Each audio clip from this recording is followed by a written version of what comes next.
আসলে হাজবেন্ড যদি পাশে থাকে তাহলে অনেক কঠিন কাজও কিন্তু অনেক সহজে করে ফেলা যায়। একজন ভালো জীবনসঙ্গী পাওয়া আল্লাহর অনেক বড় একটা নিয়ামত। আমার হাজবেন্ড তো আলহামদুলিল্লাহ অনেক ভালো, আমাকে অনেক সাপোর্ট করে। বাট আজকে আমি মিথিলা আপুকে দেখে এবং ওনার হাজবেন্ডকে দেখে আরো অনেক অনেক বেশি ভালো লেগেছে। আমি কিছু ভিডিও পিকচার শেয়ার করার পরে তোমরা অনেকে জানতে চেয়েছো মিথিলা আপুর সাথে আমার কোথায় মিট হয়েছে, উনি কি চুয়াডাঙ্গাতে এসেছিল নাকি আমি ঢাকাতে কোনো পার্লারে গিয়েছিলাম, এরকম কিছু। মিথিলা ছোট আপুর সাথে আমার কিভাবে দেখা হলো, আমি কিভাবে মিট করলাম সেটা এই ভিডিওতে তোমাদের সাথে শেয়ার করব। তো ওনারা নিপাস মেকওভার অ্যান্ড বিউটি স্যালুনে নিপা আপুর বাসায় এসেছিল। আপু ওনাদেরকে ইনভাইট করেছিল আর আমাকে আপু বলেছিল যে তুমি আসবা, এসে মিট করবা। দেন আমি যাওয়ার পরে আপুদের সাথে মিট করেছিলাম, আমার অনেক ভালো লেগেছে। আমি আপুর জন্য ফ্লাওয়ার নিয়ে গিয়েছিলাম, খুব ছোট্ট একটা ফ্লাওয়ার। আর মিথিলা আপু আর ইয়াসিন ভাইয়া এতটা ফ্রেন্ডলি আর এত ভালো মানুষ, হয়তো তাদের সাথে সামনাসামনি দেখা না হলে বুঝতেই পারতাম না। আর নিপা আপুর কথা কি বলবো, উনি তো অলওয়েজ বেস্ট ফ্রেন্ডলি, মানে খুবই ভালো একটা মানুষ। নিপা আপু তার স্টুডিও ফার্স্ট ওপেন করেছে, একদম নিউ,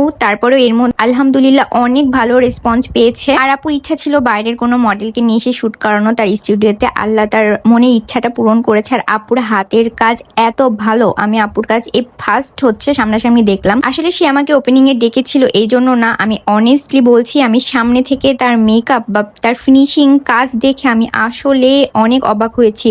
এত সুন্দর, এত ফ্ললেস বেজ সে করেছিল, মানে যেটা না দেখলে না, ক্যামেরাতে তো মানে 1% বোঝা যাচ্ছে না যে মেকওভারটা কতটা সুন্দর হয়েছে। আর মিথিলা আপু আর ইয়াসিন ভাইয়া দুজনকে কতটা যে সাপোর্ট করে। সেই সকালে নাস্তা করে আপু 11টা থেকে শুট শুরু করেছে, এখন রাত অলমোস্ট 11টা-12টা পর্যন্ত উনি শুট করছে। বাট এখন স্টিল নাও মিথিলা আপু কিছু খায়নি, ওনার হাজবেন্ড কিছু খায়নি, আর নিপা আপু কিচ্ছু খায়নি, জাস্ট তারা মনোযোগ দিয়ে শুট করছে, তাদের কাজ করছে। মিথিলা আপু কিছু খায়নি বলে ইয়াসিন ভাইয়াও কিছু খায়নি এখনো। আর আপুকে কন্টিনিউয়াসলি ভাইয়া মানে মেন্টালি সাপোর্ট দেওয়া, আপুর ভিডিও করে দেওয়া, আপুর সাথে কথা বলা। এই যে রাতে আপুরা আবার ব্যাক করবে ঢাকাতে, উনি সারা পথ ঘুমাবে গাড়ির মধ্যে আর ভাইয়া ড্রাইভ করে যাবে। প্রত্যেকটা মেয়ে চায় তার হাজবেন্ড এরকম সাপোর্টিভ হোক এবং কেয়ারিং হোক। অনেক অনেক দোয়া মিথিলা এবং ইয়াসিন ভাইয়ার জন্য, নিপা আপুর জন্য অনেক অনেক দোয়া। আমি চাই সব মেয়ে, প্রত্যেকটা মেয়ে তার স্বপ্ন নিয়ে এগিয়ে যাক, ভালো থাকুক এবং আল্লাহর রহমত পাক। তো ওনাদের সাথে মিট করে আমার খুবই ভালো লেগেছে। ইয়াসিন ভাইয়ের বার্থডে ছিল, সেটাও সেলিব্রেট